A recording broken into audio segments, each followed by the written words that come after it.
This channel does not promote any violent, harmful, or illegal activities. All content provided by this channel is meant for an educational purpose only. দক্ষিণ দিনাজপুরে সেখানে একটা দুর্ঘটনাকে কেন্দ্র করে তুল কালাম কাণ্ড। লরির চাকায় পিষ্ট হয়ে মৃত্যু হয়েছে। লরির চাকায় পিষ্ট হয়ে মৃত্যু। কুমারগঞ্জে ঘাতক লরি জ্বালিয়ে দিল উত্তেজিত জনতা। সেই ছবি আপনারা দেখছেন। দাউ দাউ করে জ্বলছে যে লরিটি, সেই লরির চাকায় পিষ্ট হয়ে মৃত্যু হয়েছে একজনের। সেই মৃত্যুর ঘটনায় ঘাতক লরিকে আগুন ধরিয়ে দিয়েছে পুলিশ। আগুন ধরিয়ে দিয়েছে সেখানকার মানুষজন। ঘাতক লরিতে আগুন ধরিয়ে দিয়েছে সেখানকার মানুষজন। পুলিশ এখনো এসে পৌঁছয়নি। আপনাদের আরও একবার দেখাচ্ছি সেই ছবি। দুর্ঘটনাকে কেন্দ্র করে দক্ষিণ দিনাজপুরে তুলকালাম কাণ্ড। লরির চাকায় পৃষ্ঠ হয়ে মৃত্যু হয়েছে বলে কুমারগঞ্জে ঘাতক লরিতে আগুন ধরিয়ে দিল উত্তেজিত জনতা।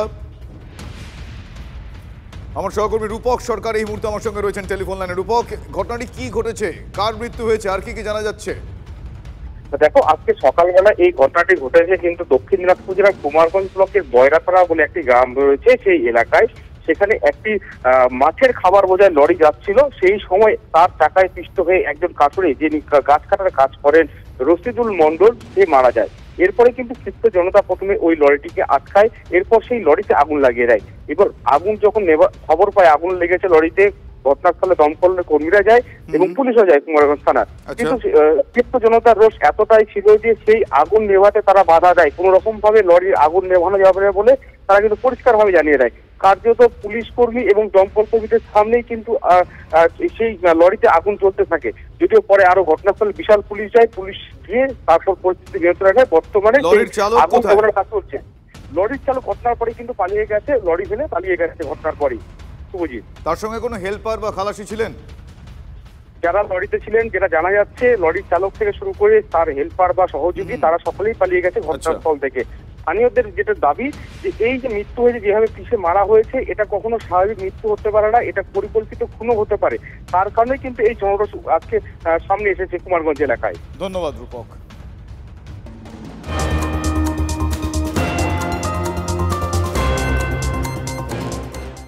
অন্যদিকে খোলায় রাতারাতি বুলডোজার দিয়ে ভাঙা হলো সিপিআইএম এর পার্টি অফিস। ঘটনাস্থলে বিক্ষোভ দেখাচ্ছেন সিপিআইএম এর কর্মী সমর্থকরা। তৃণমূলের বিরুদ্ধেই অন্ধকারে পার্টি অফিস গুড়িয়ে দেওয়ার অভিযোগ উঠছে, যদিও সিপিএম এর অভিযোগ অস্বীকার করেছে শাসক দল। আমার সহকর্মী অনন্ত চট্টোপাধ্যায় এই মুহূর্তে আমার সঙ্গে টেলিফোন লাইনে রয়েছে। অনন্ত, অভিযোগটা ঠিক কি এবং এখনো পর্যন্ত এই ঘটনায় কি কি জানা যাচ্ছে? দেখো, অভিযোগটা হচ্ছে সিপিএম এর এটা পুরোনো দিনের পার্টি অফিস, প্রায় 40 বছরের পুরনো পার্টি অফিস, মহিষপোতা ঘোলার। এই পার্টি অফিসে গতকাল রাতে কে বা কারা তারা বুলডোজার দিয়ে তারা ভেঙে চুরমার করে দেয়। এর আগেও একটা এই পার্টি অফিসের একটা পার্ট ভেঙে দিয়েছিল শাসক দলের পক্ষ থেকে। সেই শাসক দলের বিরুদ্ধেই অভিযোগ তুলেছে সিপিএম এর পক্ষ থেকে।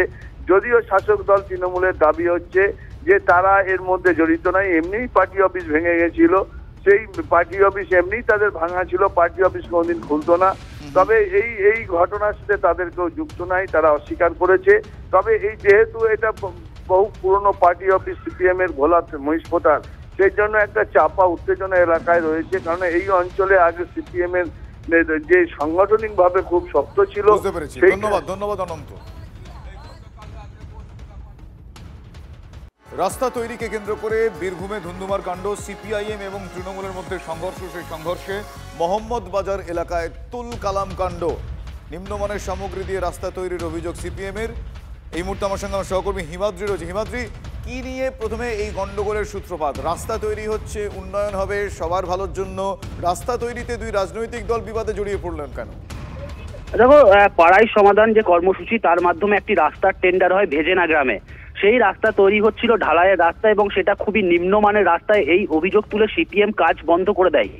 এরপরে কিন্তু তৃণমূল কংগ্রেসের যারা আছে, এখানকার লোকজন রয়েছে, তারা এসে তাদেরকে বাধা দেয় এবং এরপরে কথা কাটাকাটি শুরু হয়।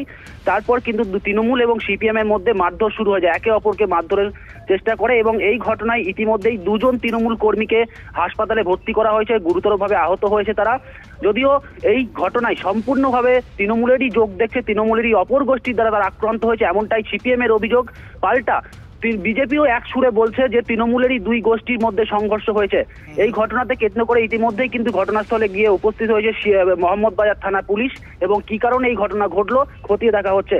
যে ঘটনা যেটা বলা হচ্ছে যে খুবই নিম্নমানের রাস্তা তৈরি হচ্ছিল এবং সেই রাস্তাতে বাধা দেওয়াতেই তৃণমূল এবং সিপিএম